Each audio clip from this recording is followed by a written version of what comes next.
Good morning, ladies and gentlemen.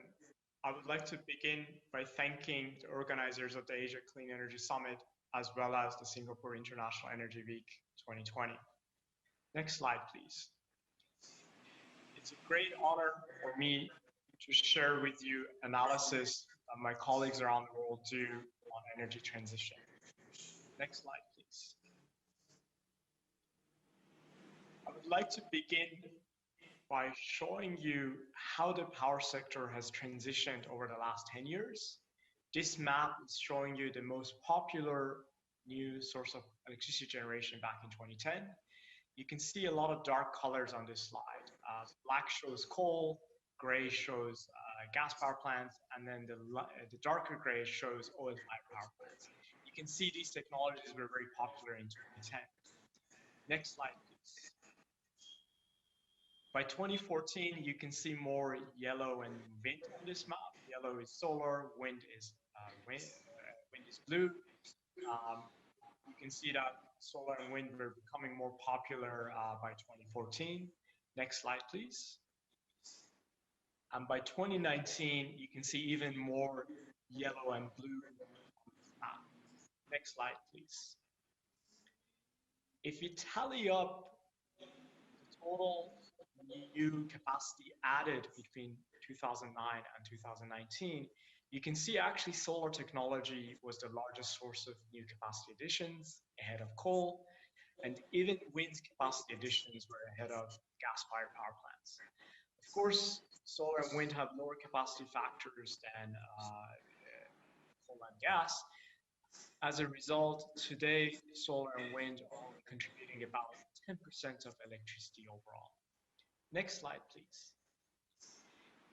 These capacity additions were enabled by significant growth in investments in clean energy over the last decade. Of course, early on, a lot of this investment was driven by government subsidies, for example, things like feed-in tariffs. Between 2009 and 2019, there was roughly $3 trillion worth of investment in clean energy. Next slide, please. This significant amount of investments scaled up manufacturing of equipment as well as deployment of these technologies. The result of that was that, as you can see on these charts, with solar on the left, there was an 89% reduction in solar module prices between 2010 and 2019. For onshore wind turbines, the chart in the middle, you can see a 59% reduction in turbine costs. And the lithium-ion battery packs, the chart on the right, you can see an 89% reduction between 2010 and 2019. Next slide, please. And we've also seen significant improvement in the performance of these technologies. So solar module efficiency is improved, onshore wind capacity factors are going up, and the energy density of lithium-ion battery packs is also improving. Next slide, please. In fact, by the beginning of this year, the levelized cost of electricity generation associated for solar and wind has now become the cheapest for about 2/3 of the world. There are still regions that coal power plants can be the cheapest source of new electricity generation, but for most of the world, it's either solar or wind. Next slide, please. And over the next 5 years, we actually see the cost of new solar and new wind becoming so cheap that they can start becoming more economical than running existing fossil fuel power plants. This chart is showing you the example of China. Next slide, please. And this chart is showing you the example of the United States.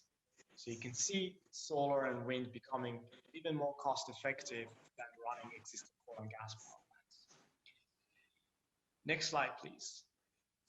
Every year, our firm puts all its analysis together to come up with a long-term outlook.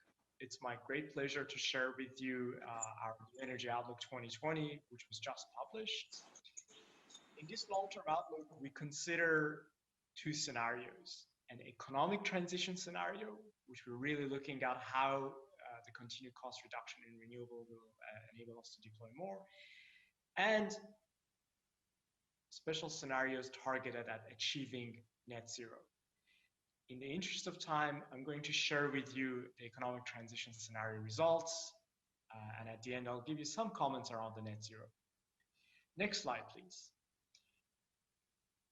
Under the economic transition scenario, we see the power generation mix continuing to shift in favor of solar and wind, and by 2050, the combination of solar and wind will account for 56% of electricity generation globally. If we include other sources of zero carbon electricity, such as nuclear and other types of renewables, we're looking at electricity generation coming from zero carbon sources for about 76%. Next slide, please. In terms of capacity, we see the installed capacity base going from around 7.4 terawatts right now to just over 20 terawatt by 2050. And you can see by 2050, 80% of the installed capacity is basically renewables and energy storage. You can see today, coal is the largest source of electricity. By 2050, in terms of capacity, solar will be the largest source. Next slide, please. This economic transition means we expect $15 trillion worth of investments in new capacity, and 80% of that is going to renewables. The Asia-Pacific region remains the largest source of investment. This is probably not surprising given that we see continued growth in electricity demand in the region. In other parts of the world, such as in the US or in North America or Europe, a lot of that investment that you see on this chart is actually going towards replacing the existing infrastructure, given that there's not significant amounts of new electricity demand growth in those regions. Next slide, please. As the generation capacity shifts towards more renewables, we also see a transformation in the electricity grid. Today, if you look at the European grid as an example, roughly 3/4 of the generation capacity is connected at the transmission level. But by 2050, the growth of solar, particularly distributed solar, and to a lesser extent onshore wind, means that we're going to have 67% of the generation capacity being connected at the distribution network level. Next slide, please. As more renewables are added to the system, we need to see investment in the grid as well. We expect the electricity network will require $14 trillion worth of investment over this 30-year period. The largest single source of that investment is around $5.8 trillion, is going to be for replacing the aging asset fleet that we have around the world right now. There will be, of course, additional investments required for reinforcing the network and expanding the network as well. Next slide, please. Now, I've spent quite a bit of time talking about electricity. Of course, electricity is not the only form of energy. Here on this chart, we're showing you primary energy on the left, final energy in the middle, and useful energy on the right. The part that's the most important is really the useful energy. So the difference between primary energy and useful energy, of course, is losses. When you look at primary energy, the share of renewables in that looks fairly small, but that's because fossil fuels have really large losses. If you could look, please bring up next slide. If you look at a coal thermal power plant, if you consider the energy content of the coal when you're extracting that coal from the mine, all the way to when you are actually burning the coal in the thermal power plant and generating electricity, the losses associated with that is around 65%. Combined cycle gas turbines do a bit better. You're looking at 53% losses. But both of these thermal technologies have significantly higher losses than when you're converting electricity using solar or wind. You're looking at only less than 10%. This is something that I think sometimes people confuse between capacity factor, which is true, solar and wind have lower capacity factor, but they have also much lower losses. Next slide, please. We see a similar effect in other sources of energy consumption.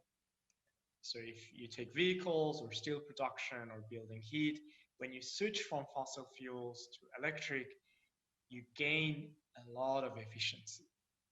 So an internal combustion engine at best is about 40% efficient, but your best EV has an 85% efficiency. If you're producing steel from raw ore, you're using about 15 gigajoules per ton.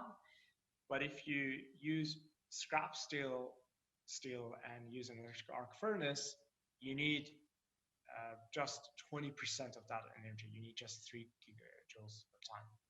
And similarly, if you use a heat pump, it's a lot more efficient because it can use the ambient temperature differential compared to a gas boiler. Next slide, please. This means when we're looking at useful energy, renewables actually play a significant role in our economic transition scenario by 2050. But unfortunately, even if we go back to the electricity discussion, next slide, please. Next slide, please. If you look at just electricity alone, there is a limit, at least economically speaking, in how far we can push solar and wind.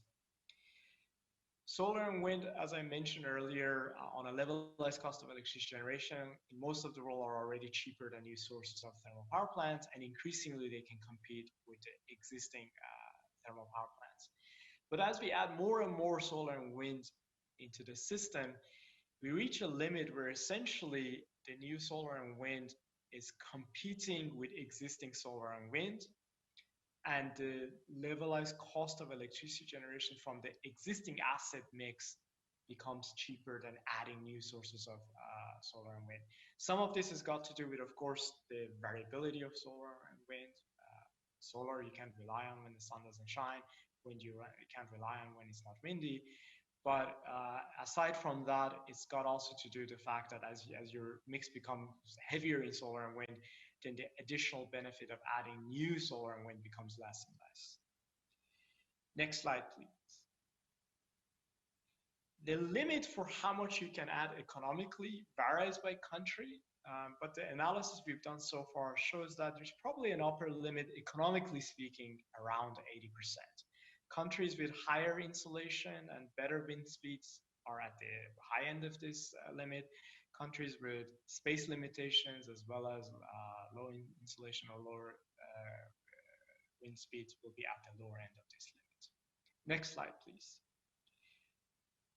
So when we look at our economic transition scenario and taking into account energy consumption outside of electricity as well, we're still looking at a scenario that, yes, we do reach peak emissions from energy by 2027, but as you can see, by 2050, we're still dealing with a lot of emissions.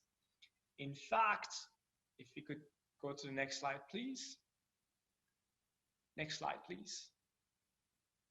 If we compare the total emissions in 2050 with where we need to be for a 2-degree scenario or 1.75, next slide, please, or 1.5 degree, you can see that we are very, very far away from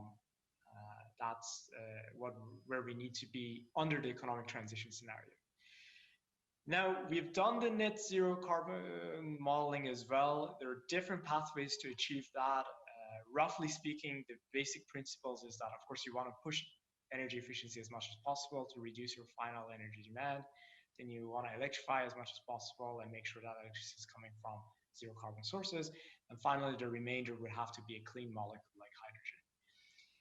If you do a scenario like that, and if you remember the investment numbers that I mentioned earlier, so it was $15 trillion for installed capacity and $14 trillion for electricity network, so in total 29 trillion, we would need to, at the minimum, double that investment in clean energy and infrastructure to be able to get to a 2-degree compliance scenario. You could read that as a significant challenge, but this is also a significant opportunity, and we are increasingly hearing from governments and corporations around the world that they do want to make the commitments required to achieve this target. Thank you very much for your kind attention.